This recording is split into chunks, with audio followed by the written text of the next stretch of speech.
তোমার কি অন্তরে ভয় জাগে না? এই কবিরা গুনার কারণে, এই জিনা করার কারণে আমি তো আল্লাহকে ভয় করি, আল্লাহকে ভয় করার কারণে আমার আল্লাহ তো আমাকে দেখতেছে, কিভাবে আমি আপনার সাথে কুকর্মে লিপ্ত হই। আমার তো অন্তর আল্লাহর দিকে মুহতাজ, আমার অন্তরের ভয়ের কারণে আমি কাঁপতেছি আর কান্না করি। এবার বান্দা চিন্তা করছে, হাই হাই, সাধারণ একটা কাজের মেয়ে যদি আল্লাহকে এতটুকু ভয় করে, সাধারণ একটা কাজের মেয়ে যদি আল্লাহকে এতটুকু ভয় পায়, তাহলে আমি একজন মানুষ হিসেবে, আমি একজন আল্লাহর বান্দা হিসেবে, আমি একজন রাসূলের উম্মত হিসেবে কেন আমি আল্লাহকে ভয় পাই না? সাথে সাথে আমি আমার চোখের পানিগুলোকে সাইরা দিয়ে আল্লাহকে বললাম, আল্লাহ আল্লাহ, তোমাকে সাক্ষী রাইখা বলতেছি, এই গুনার কাজে তোমার জাহান্নামের আগুনের ভয়ে পাইয়া আমি এই গুনার কাজ থেকে বিরত হয়ে গেলাম। সাথে সাথে আইয়া গেলাম, আসার পর 2 রাকাত নফল নামাজ পড়লাম, পয়রা আল্লাহর কাছে নালিশ করলাম, আল্লাহ আল্লাহ আল্লাহ, আর কোনদিন জিনার কাজে লিপ্ত হব না, আল্লাহ আর কোনদিন মিথ্যা কথা বলবো না, আল্লাহ আর কোনদিন হাতের খেয়ানত করব না, আল্লাহ চোখ তারা বেগানা নারীর দিকে তাকাবো না, আল্লাহ আর কোনদিন ঘুষ খাবো না, আল্লাহ এই দুখানা হাত দ্বারা কখনো অন্যের মাল চুরি করব না, করব না, করব না। আল্লাহর ভয় পাইয়া ওই গুনার কাছ থেকে বিরত ছিলাম।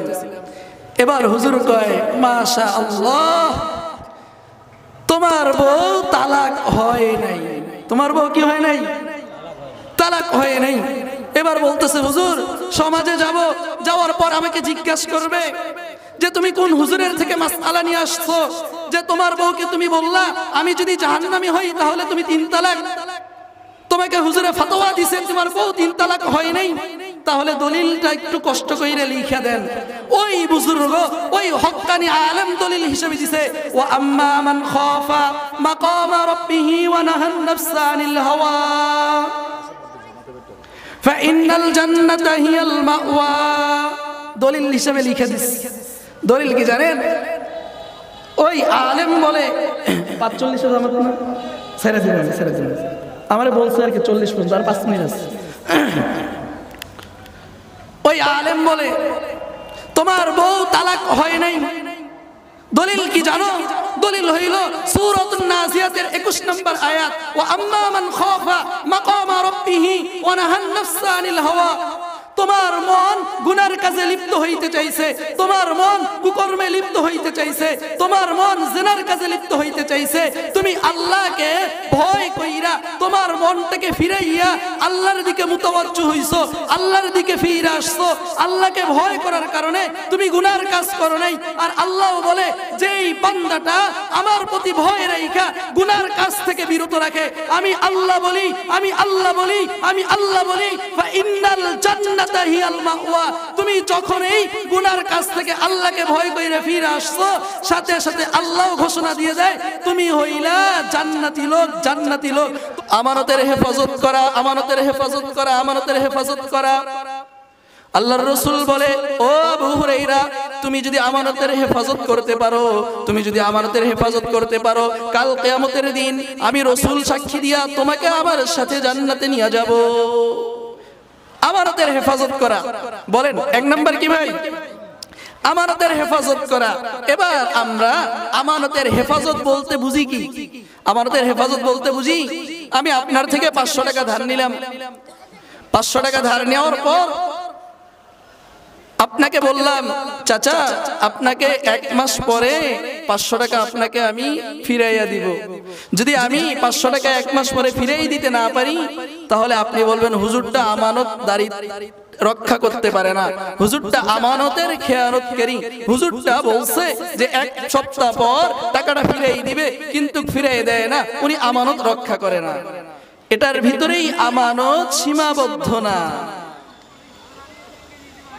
এই যে দুখানা হাত, এই দুখানা হাত আমাদের আমানত, এই যে চক্ষু, এই চক্ষু আমাদের আমানত, এই যে পুরা জিসিমটা, এই পুরা জিসিমটা আমাদের আমানত, এই যে আমাদের কর্ণ দেখছেন, এই কর্ণগুলো আমাদের আমানত। এবার আপনি বলতে পারেন, হুজুর দুখানা হাত, চক্ষু, কর্ণ, নাসিকা, পুরা জিসম, এগুলো আমাদের আমানত হয় কিভাবে? ভাই আমি বলি নাই, আল্লাহ তাবারক ওয়া তাআলা সূরা ইয়াসিনের 23 পারায় আল্লাহ তাবারক ওয়া তাআলা 63 নম্বর আয়াতে বলে, আল ইয়াউমা নাখতিমু আলা আফওয়াহিহিম ওয়া তুকাল্লিমুনা আইদিহিম ওয়া তাশহাদু আরজুলুহুম বিমা কানু ইয়াকসিবুন। আল্লাহ তাবারক ওয়া তাআলা বলে, কাল কিয়ামতের দিন, কঠিন মুসিবতের দিন, কাল কিয়ামতের দিন আল্লাহ তাবারক ওয়া তাআলা যখন ডাক দিয়া বলবে, ও আমার বান্দা, ও আমার বান্দা, তুমি অমুক গুনাহ করেছো কিনা? ও আমার বান্দা, তুমি ওই হাত দ্বারা অন্যের জিনিস চুরি করছো কিনা? ও আমার বান্দা, তুমি তোমার চোখ দ্বারা বেগানা নারীর দিকে তাকাইছো কিনা? ও আমার বান্দা, তোমাকে কর্ণ দিছে আমানত স্বরূপ, এই আমানতের খেয়ানত কইরা কর্ণ দ্বারা বিভিন্ন ফায়সা অশ্লীল কাজ শুনছো কিনা? কাল কিয়ামতের দিন আল্লাহ যখন আমাদেরকে জিজ্ঞাসা করবে, বান্দা তোমাকে তো হাত দিছিলাম, এই হাত দ্বারা অন্যের জিনিস চুরি করছো কিনা? তোমাকে তো চোখ দিছিলাম আমানত স্বরূপ, এই চোখগুলা দ্বারা বিভিন্ন ফায়সা কাজের দিকে তাকাইছো কিনা?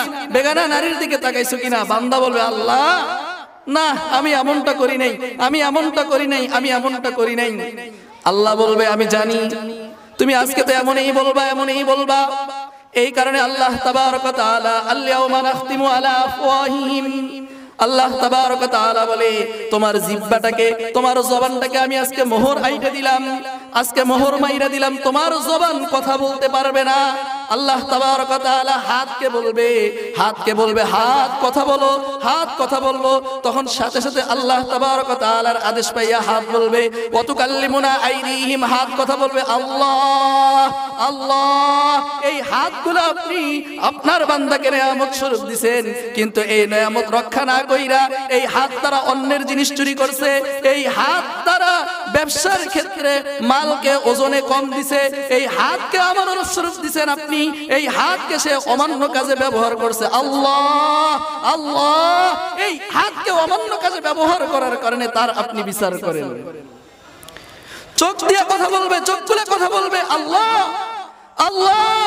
এই চোখ আপনি তাকে আমানত দিবেন, কিন্তু এই চোখগুলা আমানতের ক্ষেত্রে ব্যবহার না কইরা এই চোখ দ্বারা বিভিন্ন ফায়সা অশ্লীল কাজের দিকে তাকাইছে, মোবাইলের ভিতরে বেগানা নারীর দিকে তাকাইছে, চোখ দ্বারা বেগানা নারীর দিকে তাকাইছে। আল্লাহ আল্লাহ, ওই পাপিষ্ঠ বান্দাকে আপনি ধরেন, আল্লাহ ওই জালেম বান্দাকে আপনি ধরেন, যেই জালেম বান্দাকে আপনি চোখ দিলেন আমানত স্বরূপ, আপনার আমানতের খেয়ানত করছে। চিন্তা করছেন আমাদের চোখগুলা, আমাদের পুরা চেহারা, আমাদের পুরা জিসম, আমাদের পুরা শরীরগুলা আমানত স্বরূপ। কি স্বরূপ? আমানত স্বরূপ।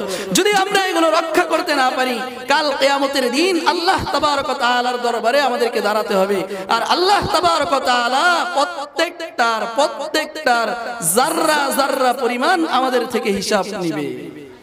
কি অবস্থা হবে কঠিন ময়দানের দিন, বলেন। আল্লাহ আল্লাহ তাবারক ওয়া তাআলা কোরআনে বলে, আলাম তা'লাম বি আন্নাল্লাহা ইয়ারা, আলাম তা'লাম বি আন্নাল্লাহা ইয়ারা। ও বান্দা, ও বান্দা, তুমি কি দেখো না? তুমি কি দেখো না? আরে তুমি যখন জুয়া খেলো, আমি তো আল্লাহ আসমান থেকে তাকাই দেখতেছি। ও বান্দা, আলাম তা'লাম বি আন্নাল্লাহা ইয়ারা। ও বান্দা, তুমি যখন জিনার কাজে লিপ্ত হও, তখনও তো আমি আল্লাহ তোমার দিকে তাকাই রইছি। ও বান্দা, তোমার কি একটুকু শরম নাই?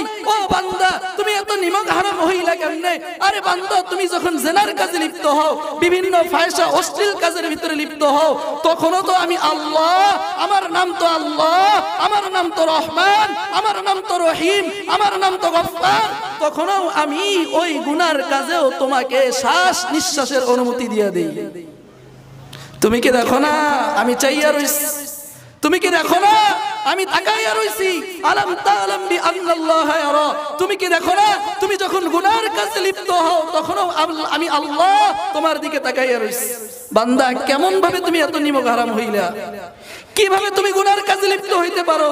কিভাবে তুমি অশ্লীল কাজে যাইতে পারো? কিভাবে তুমি খারাপ কাজে লিপ্ত হইতে পারো? কিভাবে তুমি খারাপ কাজে লিপ্ত হইতে পারো? কিভাবে তুমি হারাম জিনিসের উপর তোমার আগ্রহটা বাইরে যায়? কিভাবে করতে পারো বলো? আল্লাহ ডাক দিয়া বলে, আল্লাহ ডাক দিয়া বলে, দেখো না, আমি তো আল্লাহ।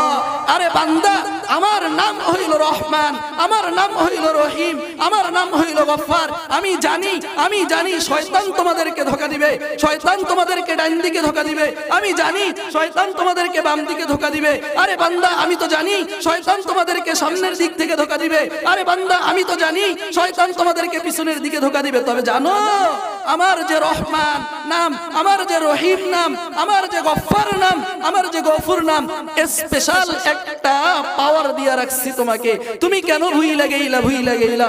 সমস্যা নেই। শয়তান যখন তোমাকে ডান দিকে ধোঁকা দিবে, শয়তান যখন তোমাকে বাম দিকে ধোঁকা দিবে, শয়তান যখন তোমাকে সামনে ধোঁকা দিবে, শয়তান যখন তোমাকে পিছনে ধোঁকা দিবে, তুমি যদি তোমার মাথাটা উপরে উঠাইয়া দুই চোখের পানিগুলা ফালাইয়া একবার যদি বলো আল্লাহ আল্লাহ, জীবনে অনেক গুনাহ করেছি, আল্লাহ জীবনে অনেক জিনা করেছি, আল্লাহ জীবনে অনেক মিথ্যা কথা বলেছি, আল্লাহ জীবনে অনেক ঘুষ খাইছি, আল্লাহ জীবনে অনেক হারাম কাজ করছি, তোমার একবার ডাক যদি তুমি খালেস নিয়তে আমি আল্লাহকে দিতে পারো, আমি আল্লাহ বলতেছি আমার রহমানের গুরুত্বটা এতটুকু বাইরা তোমার জীবনের যত গুনাহ আছে, তোমার জীবনের যত গুনাহ আছে, আমার রহমানের অনুগ্রহটা তোমার গুনার উপর প্রবল গালেব হইয়া আমি আল্লাহ তোমার জীবনের সমস্ত গুনাহগুলোকে মাফ কইরা দিলাম।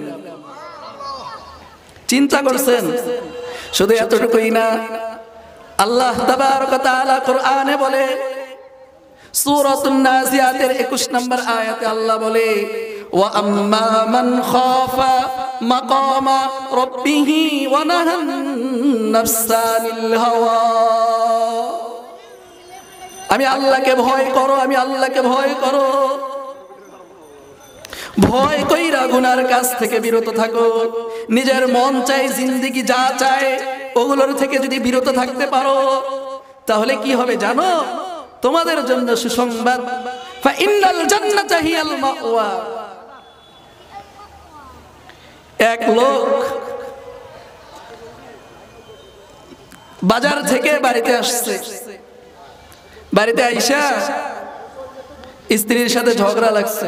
একটু কথা বললেন, স্ত্রীর সাথে কি লাগছে? ঝগড়া লাগছে। ঝগড়া লাইগা কথায় কথায় কথায় স্ত্রীর সাথে ঝগড়া লাইগা স্ত্রী কথায় কথায় বইলা দিছে তুমি জাহান্নামী। কারে বলছে? স্বামীরে বলছে। একটু কথা বললেন, কারে বলছে? স্বামীরে বলছে, স্বামী তুমি জাহান্নামী। স্বামীরও রাগ উঠে গেছে। স্বামীর রাগ উঠে যাইয়া স্বামী বলতেছে, আমি যদি জাহান্নামী হই তাহলে তুমি 3 তালাক। কয় তালাক? 3 তালাক। আমি যদি কি হই? জাহান্নামী হই তাহলে তুমি কয় তালাক? একটু কথা বললেন, 3 তালাক। এবার বলেন তো, 3 তালাক দিলে স্ত্রী থাকে কি থাকে না? একেবারেই কি হারাম হয়ে যায়। আল্লাহর রাসূল বলে, সালাসুন জিদ্দুহুন্না জিদ্দুন ওয়া হাসলুহুন্না জিদ্দুন। 3টা এমন কাজ আছে কেউ যদি হাসতে হাসতে দেয়, 3টা এমন কাজ আছে কেউ যদি নাচতে নাচতেও দেয়, হাসতে হাসতেও দেয়, মজাক ফুর্তি কইরাও দেয়, সাথে সাথে পতিত হয়ে যায়। 1 নাম্বার আন-নিকাহ। হাদিসটা শুনেন। 1 নাম্বার কি? আন-নিকাহ, বিবাহ। কেউ যদি হাসতে হাসতে বলে আমি তোমাকে বিয়ে করলাম, সেও যদি বলে হ্যাঁ আমিও রাজি হয়ে গেলাম, বিয়ে হয়ে গেছে, যদি সাক্ষী থাকে 2 জন। কেউ যদি তার স্ত্রীকে হাসতে হাসতে বলে আমি তালাক দিয়ে দিলাম, তালাক হয়ে গেছে। আরেকটা হলো গোলাম আজাদ। ওইদিকে না যাই। তা স্বামী কি বলছে? আমি যদি জাহান্নামী হই তুমি কয় তালাক? 3 তালাক। এবার বাজারে গেছে, রাগ হইয়া বইলা বাজারে আসছে, আইসা একটা রং চা খাইছে। রং চা খাইয়া মাথা ঠিক হইছে। মাথা ঠিক হওয়ার পর এবার স্বামী বলতেছে, হাই হাই কি করলাম, আমার স্ত্রী তো 3 তালাক দিয়ে দিলাম। যদি আমার স্ত্রীর 3 তালাক হইয়া যায় তাহলে আমার এই স্ত্রীর থেকে ছেলে সন্তানরা আছে, আমি তাদেরকে নিয়ে কি করব? টেনশনে পড়ে গেলাম। এবার সাথে সাথে বাড়িতে আসছে, আয়েশা এবার স্ত্রী কয়, স্বামী যেহেতু আপনি আমাকে 3 তালাক দিয়ে দিবেন তাহলে আপনার সাথে আমার বিচ্ছেদ হয়ে গেছে। এবার স্বামী বলে, না না, একটু হুজুরের কাছে যাইয়া মাসআলাটা তালাশ করি। একজন আলেমের কাছে গেছে। আলেমের কাছে যাওয়ার পর আলেমকে বলতেছে, হুজুর একটা ভেজাল হয়ে গেছে। কয় কি ভেজাল? কয় আমার স্ত্রীর সাথে কথোপকথন করতে করতে, ঝগড়া করতে করতে এক পর্যায়ে আমার স্ত্রী বলছে তুমি জাহান্নামী। এবার আমার স্ত্রী যখন এই কথা বলছে, আমিও আমার স্ত্রীকে বলছি আমি যদি জাহান্নামী হই তাহলে তুমি 3 তালাক। হুজুর একটু ফতোয়াটা দিয়ে দেন না, তালাক হইছে কিনা। হুজুর বলে আশ্চর্য কারবার, আমি কেমনে বলবো তুমি জান্নাতি না জাহান্নামী? এটা তো আল্লাহ তাবারক ওয়া তাআলা কাল কিয়ামতের দিন ঠিক করবে। বিচারের কাজ শেষ করার পর তুমি জান্নাতি হইলে জান্নাতে চইলা যাবা, তুমি জাহান্নামী হইলে জাহান্নামে চইলা যাবা। এখন তুমি কি জান্নাতি না জাহান্নামী? তোমার স্ত্রী তালাক হইল কি হইল না বলতে পারতেছি না, আমার পক্ষে এই মাসআলার উত্তর দেওয়া সম্ভব না। তবে হ্যাঁ, ওই এক বড় আলেম আছে, ওই বড় আলেমের কাছে যাইয়া এই মাসআলাটা পরিপূর্ণরূপে তুমি একটু জিজ্ঞাসা করো। বড় আলেমের কাছে গেছে, যাওয়ার পর হুজুরকে জিজ্ঞাসা করছে, হুজুর একটা ভেজালে পইরা গেছি, আমি তো আমার রাগের কারণে আমার বউকে বলছি যে আমি যদি জাহান্নামী না হই তাহলে তুমি 3 তালাক। হুজুর একটু সমাধান দিয়ে দেন। হুজুর বলছে 3 তালাক বইলা ফেলছো? কহা বইলা ফেলছি। হুজুরে মাথাটা নিচু করছে। মাথাটা নিচু করার পর এখানে একটা কথা বলি ভাইয়েরা, সময় যেহেতু সংক্ষিপ্ত, কথাগুলো এলোমেলো মনোযোগ দিয়ে শুনেন। কখনো যদি এই রকম কোন মাসআলার প্রয়োজন হয়, হক্কানি আলেমদের কাছে যাবেন। কাদের কাছে যাবেন? বড় বড় আলেমদের কাছে যাবেন। এই ফাতাওয়া, এই তালাকের বিষয়ে বড় বড় যদি ফাতাওয়ার প্রয়োজন হয়, হক্কানি আলেমদের কাছে যাবেন। ইনশাআল্লাহ হক্কানি আলেমরা কখনো আপনাকে ভুল মাসআলা ফাতাওয়া দিবে না। তো বড় আলেমকে জিজ্ঞাসা করলেন, হুজুর ফতোয়া দিয়ে দেন, আমি যদি জাহান্নামী হই তাহলে আমি আমার বউকে 3 তালাক দিয়ে দিছি, তালাক হবে কিনা? এবার হুজুরের মাথাটা উঠাইলেন, উঠাইয়া বলতেছে, তুমি কি কখনো তোমার এমন কিছু মনে আসেনি যে দেখো যখন তুমি গুনার কাজে লিপ্ত হইছো, গুনার কাজে যাওয়ার পর তখন তোমার আল্লাহর ভয় অন্তরে জাগছে, আর আল্লাহর ভয় অন্তরে জাগার পর তুমি ওই গুনার কাজ থেকে বিরত থাকছো, এমন কখনো ঘটছে কিনা? এবার ওই বান্দা বলে, হুজুর না, মনে পড়ে না। এবার হুজুর বলে, দেখো ভালো করে একটু তালাশ করো, ভালো করে একটু খেয়াল করো, এমনটা কখনো হয়েছে কিনা। তখন ওই বান্দা বলতেছে, হুজুর মনে পড়ছে, আমাদের বাড়িতে একটা সুন্দরী নারী কাজ করত, আমাদের বাড়িতে একটা সুন্দরী রমণী মহিলা কাজ করত। ঘটনাক্রমে কোনো একদিন আমার স্ত্রী আমাদের বাড়িতে ছিল না, না থাকার কারণে আমি যখন ঘরে আসি, ঘরে আসার পর ওই কাজের মেয়েটাকে দেখা আমার অন্তরে একটা আকুল আগ্রহ তৈরি হইল যে আমি তার সাথে জেনার কাজে লিপ্ত হব। আমার অন্তরে একটা আগ্রহ সৃষ্টি হইল যে আমি তার সাথে কুকর্মে লিপ্ত হব। কিন্তু যখন হুজুর ওই মেয়েকে, ওই কাজের মেয়েকে যখন ধরতে যাওয়ার জন্য রওনা হইলাম, ওই কাজের মেয়েকে যখন ধরবো তখনই ওই কাজের মেয়েটা থর থর করে কাঁপতেছে আর চোখের পানি ফালাইতেছে। আমি জিজ্ঞাসা করলাম, ও কাজের মেয়ে, তুমি কেন থর থর করে কাঁপতেছো? তোমার চোখের পানি কেন পড়তেছে?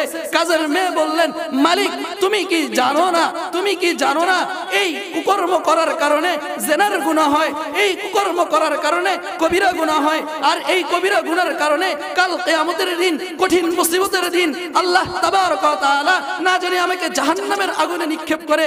তোমার কি জাহান্নামের আগুনের ভয় নেই? জাহান্নামের আগুন এমন জানোনি, জানোনি, জানোনি। আল্লাহর রাসূল সাল্লাল্লাহু আলাইহি সাল্লাম বলে ৭০,০০০ বছর, ৭০,০০০ বছর প্রথমে ওই জাহান্নামের আগুনকে জ্বালানো হয়। জাহান্নামের আগুনকে জ্বালাইতে জ্বালাইতে জ্বালাইতে জাহান্নামের আগুনটা একেবারেই লাল হয়ে যায়। লাল হওয়ার পর আবার ওই জাহান্নামের আগুনকে ৭০,০০০ বছর আবার জ্বালানো হয়। জ্বালাইতে জ্বালাইতে জ্বালাইতে ওই জাহান্নামের আগুন হলুদ বর্ণের হয়ে যায়। আবার হলুদ বর্ণ হয়ে যাওয়ার পর আবার ওই জাহান্নামের আগুনকে ৭০ বছর আবার জ্বালানো হয়। জ্বালাইতে জ্বালাইতে জ্বালাইতে ওই জাহান্নামের আগুন একেবারেই কালো কুৎসিত হইয়া যায়।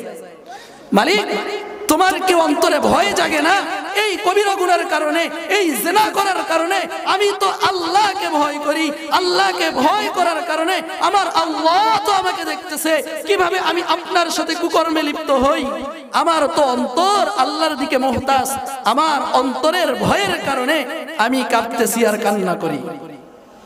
এবার বান্দা চিন্তা করছে, হাই হাই, সাধারণ একটা কাজের মেয়ে যদি আল্লাহকে এতটুকু ভয় করে, সাধারণ একটা কাজের মেয়ে যদি আল্লাহকে এতটুকু ভয় পায়, তাহলে আমি একজন মানুষ হিসেবে, আমি একজন আল্লাহর বান্দা হিসেবে, আমি একজন রাসূলের উম্মত হিসেবে কেন আমি আল্লাহকে ভয় পাই না? সাথে সাথে আমি আমার চোখের পানিগুলোকে সাইরা দিয়ে আল্লাহকে বললাম, আল্লাহ আল্লাহ তোমাকে সাক্ষী রাইখা বলতেছি, এই গুনার কাজে তোমার জাহান্নামের আগুনের ভয়ে পাইয়া আমি এই গুনার কাজ থেকে বিরত হয়ে গেলাম। সাথে সাথে আইয়া গেলাম, আসার পর 2 রাকাত নফল নামাজ পড়লাম, পয়রা আল্লাহর কাছে নালিশ করলাম, আল্লাহ আল্লাহ আল্লাহ আর কোনদিন জিনার কাজে লিপ্ত হব না, আল্লাহ আর কোনদিন মিথ্যা কথা বলবো না, আল্লাহ আর কোনদিন হাতের খেয়ানত করব না, আল্লাহ চোখ তারা বেগানা নারীর দিকে তাকাবো না, আল্লাহ আর কোনদিন ঘুষ খাবো না, আল্লাহ এই দুখানা হাত তারা কখনো অন্যের মাল চুরি করব না, করব না, করব না। আল্লাহর ভয় পাইয়া ওই গুনার কাছ থেকে বিরত ছিলাম। এবার হুজুর কয়, মাশাআল্লাহ তোমার বউ তালাক হয় নাই। তোমার বউ কি হয় নাই? তালাক হয় নাই। এবার বলতেছে, হুজুর সমাজে যাব, যাওয়ার পর আমাকে জিজ্ঞাসা করবে যে তুমি কোন হুজুরের থেকে মাসআলা নিয়ে আসছো, যে তোমার বউকে তুমি বললা আমি যদি জাহান্নামী হই তাহলে তুমি 3 তালাক, তোমাকে হুজুরে ফতোয়া দিয়েছেন তোমার বউ 3 তালাক হয় নাই, তাহলে দলিলটা একটু কষ্ট কইরা লিখা দেন। ওই বুজুর্গ, ওই হক্কানি আলেম দলিল হিসেবে দিছে, ওয়া আম্মা মান খাফা মাকামা রাব্বিহি ওয়া নাহান নাফসা আনিল হাওয়া ফাইনাল জান্নাতা হিয়াল মাওয়া। দলিল হিসেবে লিখে দিছে। দলিল কি জানেন? ওই আলেম বলে 45 জামাত না ছেড়ে দিন, আমারে বলছে আর কি 40 পর্যন্ত, আর 5 মিনিট আছে। ওই আলেম বলে তোমার বউ তালাক হয় নাই। দলিল কি জানো? দলিল হইল সূরাতুন নাজিয়াতের 21 নম্বর আয়াত, ওয়া আম্মা মান খাফা মাকামা রাব্বিহি ওয়া নাহান নাফসা আনিল হাওয়া। তোমার মন গুনার কাজে লিপ্ত হইতে চাইছে, তোমার মন কুকর্মে লিপ্ত হইতে চাইছে, তোমার মন জিনার কাজে লিপ্ত হইতে চাইছে, তুমি আল্লাহকে ভয় কইরা তোমার মনটাকে ফিরাইয়া আল্লাহর দিকে মুতাওয়াজ্জহ হইছো, আল্লাহর দিকে ফিরে আসছো। আল্লাহকে ভয় করার কারণে তুমি গুনার কাজ করো নাই। আর আল্লাহ বলে, যেই বান্দাটা আমার প্রতি ভয় রাইখা গুনার কাজ থেকে বিরত রাখে, আমি আল্লাহ বলি, আমি আল্লাহ বলি, আমি আল্লাহ বলি, ফা ইন্নাল জান্নাতা হিয়াল মাওয়া। তুমি যখন এই গুনার কাজ থেকে আল্লাহকে ভয় কইরা ফিরে আসছো, সাথে সাথে আল্লাহ ঘোষণা দিয়ে দেয় তুমি হইলা জান্নাতি লোক, জান্নাতি লোক।